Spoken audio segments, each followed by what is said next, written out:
into this game on Saturday, obviously you guys have sewn up first place, but there's plenty on the table. You want to take momentum into the playoffs. You want to maybe go for that CPL home points record. Is it safe to assume that you're taking this game as every other and looking for 3 points? Yeah, of course. There's different variables you look at. Just one outside of that, health of players, card accumulations, different things like that. But other than that, it's you play games for 3 points. You play games to win. You play games to score goals. We play at Tim Hortons Field to entertain our crowd. So those are all the most important things. And then the byproduct of that is winning the game and getting 3 points. So that won't change for us and how we go into things tomorrow. I think this is just a great opportunity for us. Also, having some players we need to get back into full fitness, making sure that they're sharp as we go forward. But these are players we expect very good things from. So, we may move things around a little bit in tomorrow's game, but that doesn't take away from our desire and our willingness to get 3 points here at home. For sure. And on the other side of it, obviously you guys are lifting a trophy after this game on Saturday. It's been a very successful year for you guys, especially at home. What, in your eyes, has made this year's Forge team better or different to other teams, especially to last year's team?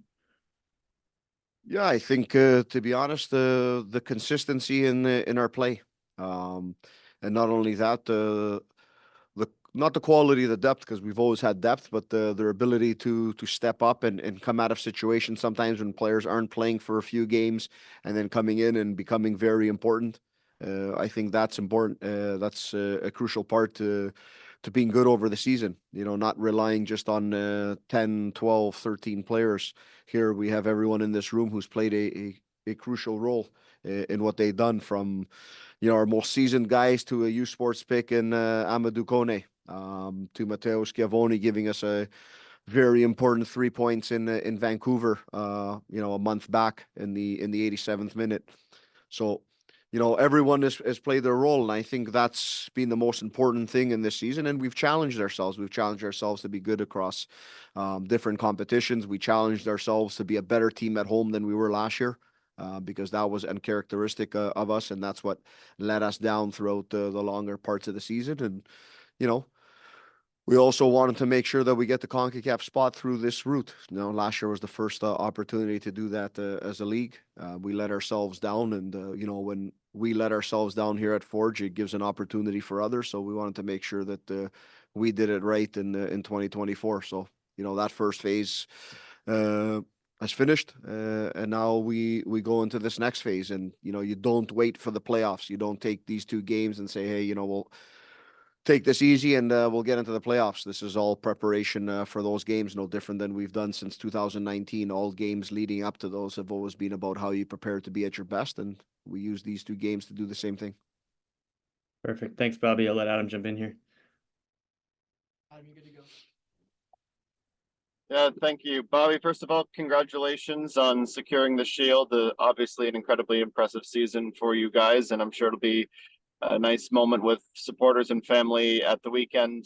Just the one question for me actually today. We've spoken a lot about Kyle Becker and Noah Jensen individually, but where you're seeing them play together a little more consistently for a variety of reasons, I'm sure, but the two of them have connected directly for goals in the last two matches. And I'm just wondering what you've sort of enjoyed about having both of them on the pitch together and watching that chemistry and partnership develop between the two of them. Yeah, to be honest, this is where you'd hope FIFA changed the rule and you get 12 players on a field, to make sure all these guys are playing together between the two of them. Tristan Borges, it's we're blessed with some options, and that's what I was talking about before. It's now you see this partnership and these guys, and they don't miss a beat. I think Becker's gotten better and better as the season has gone on in his performances. We look at Noah and how important he's been over this last month for us. I think it's 4 goals, maybe it's 5 goals. I may be wrong on that, but I think it comes from a lot of things. It comes from just their relationship off the field, their connection on the field, how they look for themselves, how they play off of each other, how also they cover each other on the pitch, because it's not only about what you do on the ball in the attack, it's you're at your best when you're best defensively as well. And I think, they take care of all those components of the game. And, you just want to see them keep on going. And you mentioned something before too that we'll have a nice day here tomorrow with our fans, but we want to make sure that our players are sharp and they also get 3 points for our fans. That makes everything better. I actually stand corrected. I've jogged my memory. We're into awards season now, or at least getting close to. So I think Charlie and I and many others at home are sort of starting to think about who's going to get some ballots. Jas Kalela has been platooned with Chris this year, and he's quietly up in towards the league lead in clean sheets. And I know you've spoken at times about having two excellent goalkeepers, but I'm not going to ask you to necessarily make a case for Kalela or Kalongo for a Golden Glove, but just maybe on Jas because he's gotten a good run lately and has just been holding down the fort really well for you guys. Yeah, I think when you just look at the raw statistics, they speak for himself. Look at the games he's played, look at the shutouts, look at the key saves in those games, and he's been excellent. And I've talked about it in the past, and it's no different this year. To be a goalkeeper at Forge, it's no easy task. Um, you're not a guy who's going to have the most saves in the league. You're not going to be busy all the time like some of the other goalkeepers are. But you got to be an excellent goalkeeper at the moment, and that takes a lot of concentration. That's a difficult thing to do. And I think that's what he does fantastic when you look at Jassim. He's there in the moments that are needed. And if you look past all these games, there's always this one key save or this one key moment that he's involved in. And that's what you need to be sharp with, and that's a mark of a top goalkeeper. When we look at global football, pick your top goalkeeper, and he probably does the exact same role wherever he's playing, whether that's in Real Madrid with Courtois or anywhere else in the world. They're goalkeepers of the moment, of the right moments. Ederson in Manchester City, so on and so forth. So I think he's got that quality. They both have that quality.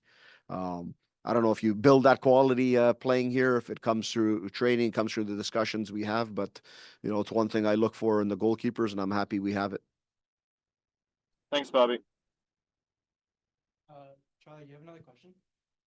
Yeah, I'm just looking for a quick fitness update. You mentioned, trying to get some guys back up to match fitness. I'm wondering if there's anybody available or unavailable, and if any of those guys is named Tristan Borges.